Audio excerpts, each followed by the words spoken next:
El asambleísta Si Luis se ve una Pachala es pantalla. representante de la provincia de Bolívar.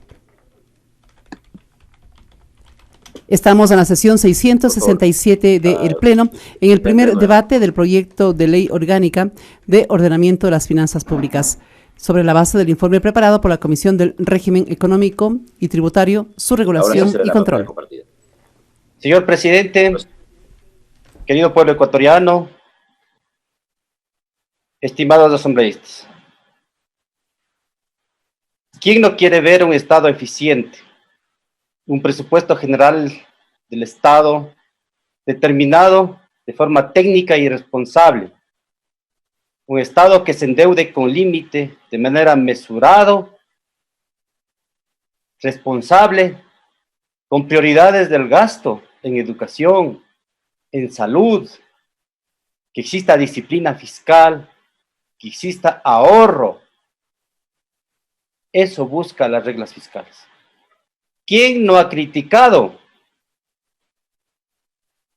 la actual ley de finanzas públicas? No hemos sido testigos de tener unas cifras claras del endeudamiento externo. No conocimos las condiciones de la deuda. Todo era reservado, guardado, oculto. Y si lo divulgaban los funcionarios públicos, aquellos eran sancionados. Se modificaba el gasto a discreción en un 15%, dando un impacto negativo a la economía. No se contabilizaban las deudas. Recuerdan que no se contabilizó una deuda del IES de 2.500 millones de dólares y que la Contraloría lo determinó. ¿Recuerdan? Por lo tanto, no había un verdadero cálculo de la deuda, no había transparencia de la información, se maquillaban, solo tomaban en cuenta para disque no llegar al límite del endeudamiento, solo se tomaba en cuenta la deuda externa, más no la deuda interna. No había nadie quien haga un seguimiento para el cumplimiento de las metas y objetivos del presupuesto general del Estado. ¿Cuáles fueron las consecuencias? La que estamos viendo. Un incremento del gasto corriente en un 10% en relación al PIB. Mire, la economía cómo decreció desde el 2011, cómo decrece. En el 2016 al menos 1.2%. Y después no sabemos cuál será el destino. Tuvimos un histórico. En el histórico nos muestra un constante déficit fiscal, un servicio de la deuda caro, excesivo, un endeudamiento altísimo, no tener ahorro. Miren, por otro lado,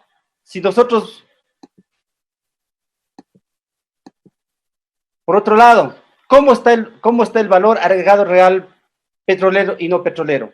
Estancado. Si bien es cierto,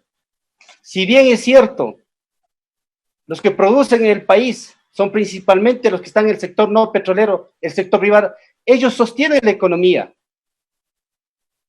Crecen en un 63.000 millones, el sector petrolero en 6.000. Miren la balanza de pagos, siempre ha estado en decrecimiento, pero eso no ha afectado a la dolarización. Ahí está la realidad. Es falso que para sostener la dolarización se necesitan aranceles e impuestos a la salida de edificios. Lo que en realidad se necesita es disciplina fiscal.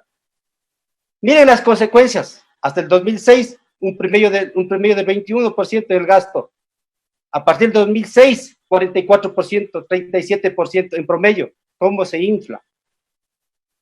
Miren el déficit fiscal. En el 2016 llega al menos 7.3%. Y así, no hemos tenido desde el 2009 un superávit. Miren el de la deuda externa, cómo crece, hasta llegar al 45%, 50.000 millones de dólares. Desde el 2013, ¿cuánto era? En el 2006 era 13.000 millones. ¿Cómo se hace el servicio a la deuda externa? Se paga 10.000 millones de dólares cada año en deuda externa. Yo no me apunto a este modelo. no me apunto. Queridos ecuatorianos, esto hay que corregir. Y sobre todo, se habla de política expansiva. Y se dice que hay que utilizar el dinero del Banco Central. ¿Qué había hasta el 2008? Había 4 fondos. El Fondo de Estabilización Petrolera, 552 millones de dólares. ¿Qué había? El FEIRED, el Fondo de Estabilización de Inversión Social y Productiva, 1.000 millones de dólares. ¿Qué había hasta el 2008? El Fondo de Ahorro y Contingencia, 400 millones de dólares. ¿Qué había? El FEICED, el Fondo de Financiamiento para Proyectos Hidroeléctricos y Petroleros, 700 millones de dólares. Total, 2.800 millones de dólares. Eso se gastaron. Eso pasó al presupuesto general del Estado. Y como no hubo reglas fiscales, se gastaron como les da la gana.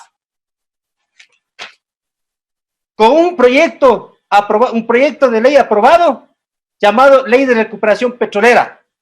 En su artículo 1 y 2 dice claramente esa ley. Si hubiésemos tenido nosotros ese ahorro, por supuesto que había que hacer la expansión fiscal. Pero hoy, queridos ecuatorianos, pueblo ecuatoriano, se dice que cojan la plata del Banco Central. Pero quiero decir que esa plata del Banco Central, ¿de quién es? ¿De los bancos? ¿Del Estado? ¿Del Banco Central? ¿O de los ahorristas? De los ahorristas. Hay que ponernos el poncho de defender a los ahorristas. ¿Cómo nos ven en la comunidad internacional?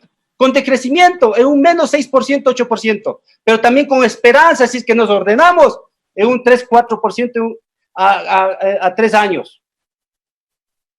Pero también no se trata de ponerse en defensa de esta ley, sino ser práctico. ¿Qué busca esta ley? Ordena las finanzas públicas y evita el descontrol y nos prepara para enfrentar mejor el futuro. Respeta el incremento anual en el sector de la salud y educación establecido en la Constitución. Introduce el mecanismo para reducir los efectos de la variabilidad del petróleo, que es el seguro petrolero. Permite atender la emergencia sanitaria actual de manera efectiva. Por favor, esto es un instrumento de confianza internacional y nacional. ¿Qué le estamos diciendo? Señores, nos vamos a ordenar. No tenemos plata para pagar, pero hagan el favor de prestarnos, que en 4 o 5 años vamos a estar ordenados, vamos a comenzarles a pagar. Necesitamos liquidez. Y estamos diciendo que en el 2023 vamos nosotros a ordenarnos. Permite atender las emergencias. Esto es flexible. Si es que ya existe un histórico de ahorro, pues si hay una emergencia, pues ya no se aplicarán las reglas fiscales. Por supuesto que aquí hay errores. Y en estos momentos, nosotros también nos vamos a poner el poncho de la defensa de la autonomía. Por supuesto hay errores. No vamos a permitir que el gobierno, ni el señor Martínez, ningún ministro meta la mano en el IES, en el ISFA, ISPOL. Y le decimos claramente que el IES, ISFA, ISPOL son entidades autónomas con patrimonio propio y no forman parte del presupuesto general del Estado. Queremos que eso se incluya. Además, que se agregue un inciso en el artículo 2, que se respetará en todo momento las competencias definidas por la Constitución y la ley, así como la autonomía de los gobiernos autónomos descentralizados, los fondos de gobiernos autónomos descentralizados, entidades de seguridad social. Por lo que la aplicación de este artículo no implicará ningún tipo de intervención a disposición por parte del gobierno central sobre estos fondos. Asimismo, le decimos también en el artículo 6 que en el ámbito de las empresas públicas, banca pública, seguridad social y gobierno autónomo descentralizados, cada entidad formulará sus respectivos planes de inversión pública. La información sobre los planes de inversión será agregada en el sistema nacional y punto. Pero tampoco nosotros les decimos que porque no cumplen las reglas fiscales van a decir no vamos a transferir los recursos. No, señor, eso se debe quitar del articulado. Por favor, se debe comunicar a los gobiernos de que no cumplieron para que ellos corrijan dentro de los principios de autonomía. Asimismo, le decimos que se incluya en el primer artículo enumerado en el capítulo 1 del título 4, la fijación y aplicación de las reglas fiscales previstas en este título respetará en todo momento las competencias definidas por la Constitución y la ley, así como la autonomía de los gobiernos autónomos descentralizados, las entidades de seguridad social. Los fondos de los gobiernos autónomos descentralizados y la seguridad social son propios de cada institución y distintos de los gobiernos central, por lo que la aplicación de este artículo no implicará ningún tipo de intervención o disposición por parte del gobierno central sobre estos articulados. Por otro lado, le decimos que debe clarificarse el límite del endeudamiento, diciéndose el saldo consolidado de la deuda pública no podrá superar el equivalente al 40%. Hasta el 2021 hay una exención, y si hay una exención, hay que nuevamente, con informe del Ministerio de Finanzas, pues la Asamblea debe determinar un nuevo límite de endeudamiento. Por otro lado, decirle a los ecuatorianos que ese Comité Nacional de Coordinación Fiscal, para respetar las autonomías, se debe incrementar 2 representantes de la Seguridad Social, 2 representantes de los gobiernos autónomos descentralizados, 1 por el Banco Central, 1 por el Ministerio de Finanzas, 1 por el sector de planificación, 1 representante de la universidad privada, 1 representante de la universidad pública, todos expertos en reglas fiscales.